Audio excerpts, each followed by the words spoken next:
two strangers have an interesting encounter at an evening party, hosted, of all places, an insane asylum.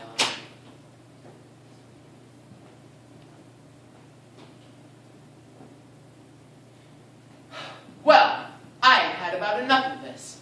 Of all the dreary entertainments in this world, a dance at a lunatic asylum is by far the dreariest.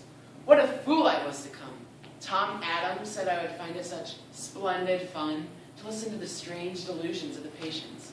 Well, all I have to say is that if this is his idea of fun, he is a duller dog than I thought.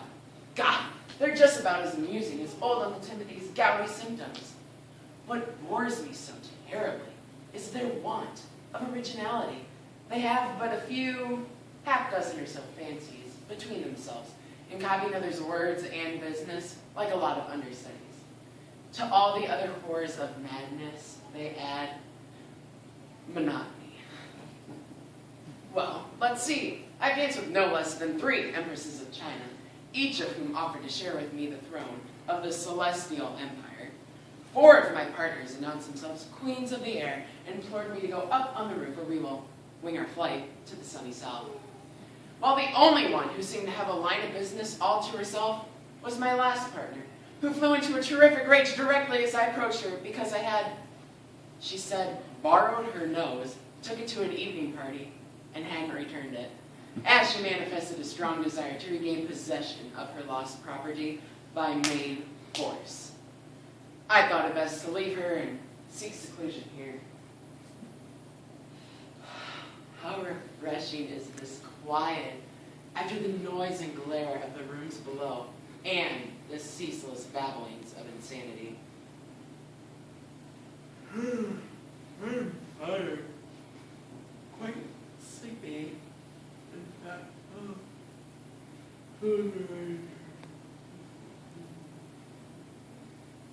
Thank goodness.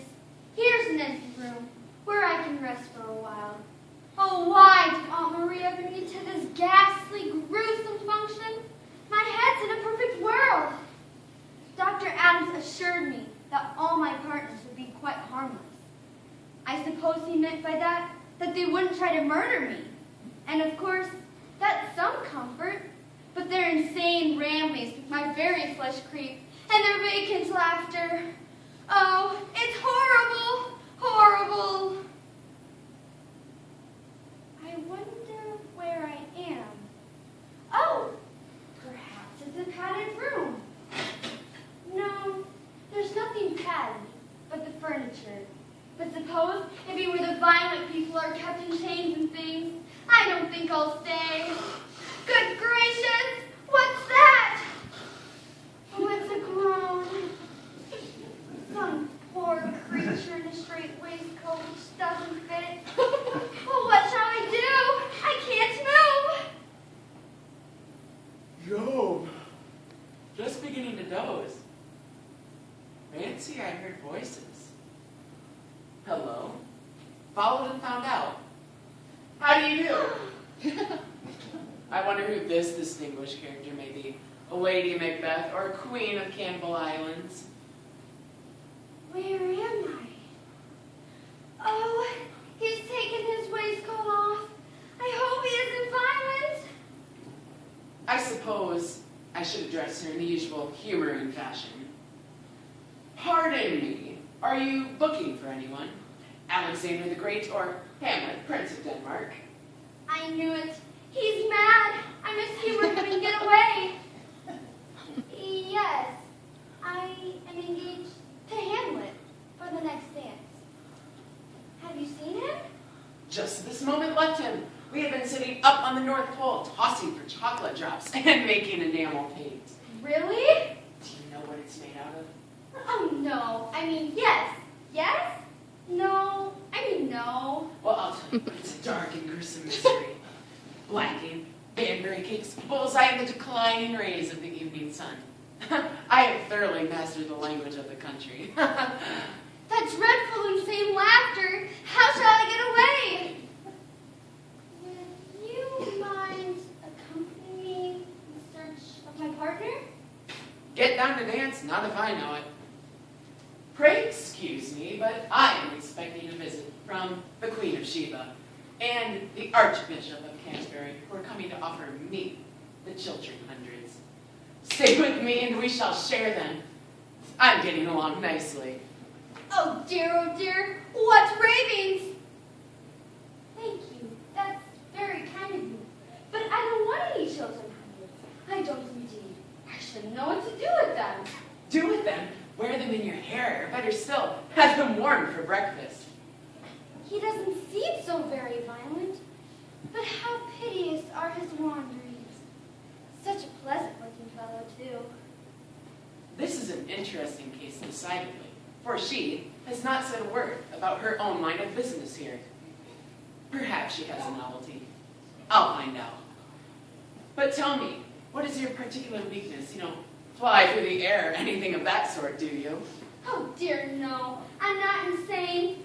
I beg your pardon. I mean, I'm only here on a visit to Dr. Adams. His guest, you know.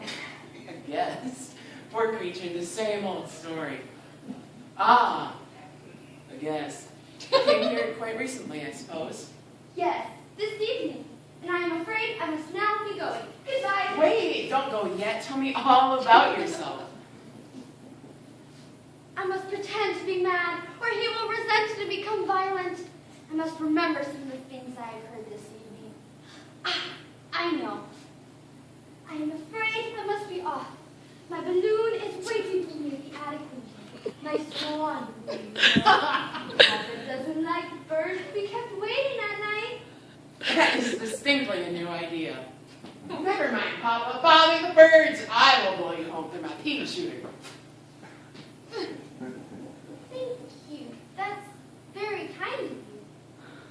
But I couldn't think of troubling you. He won't let me go. What will become of me?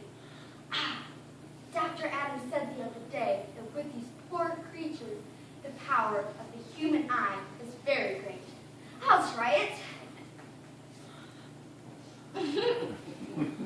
Hello? What's she doing now? Looks like a Lady Macbeth impersonation. Jove, she's getting violent. Pardon me, are you looking for anyone? I say, this is not a swimming bath. How delightful. He's quite subdued. Oh, I wonder what I ought to do. She's raving. Take my life, but spare my child. Of course, the commanding power of the human eye. That's the trick.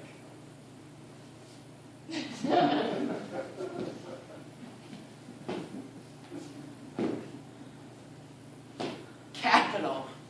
Good heavens! He's trying the human eye too!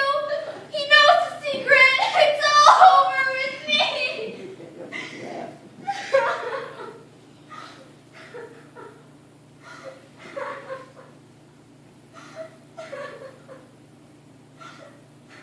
Miss Clara B. Manners. Halbury House. Jack's favorite sister, of whom he's always talking. I say, shall I return this to its rightful owner? If you please, it is mine! Hers. I like that, but there, I must humor her. Oh, yes, I know it is in a way.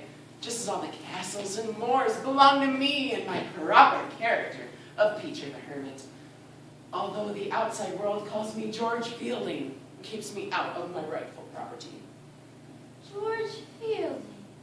That's Jack's great friend. What a strange fancy.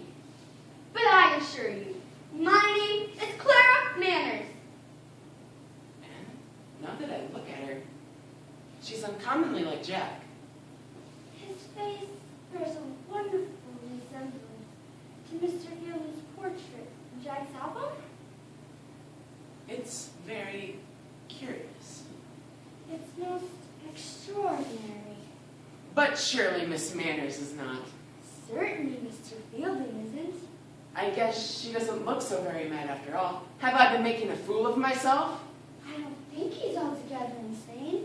Am I mistaken? I say, between ourselves, you don't propose we go home in a balloon, do you? Oh dear, no. And you are not a very dear friend of the Prince of Denmark, I suppose. Give you my word, I never saw him in my life. My great friend is Jack Manners. My brother! And we've been taking one another for lunatics all this time. What lunatics they were to do so.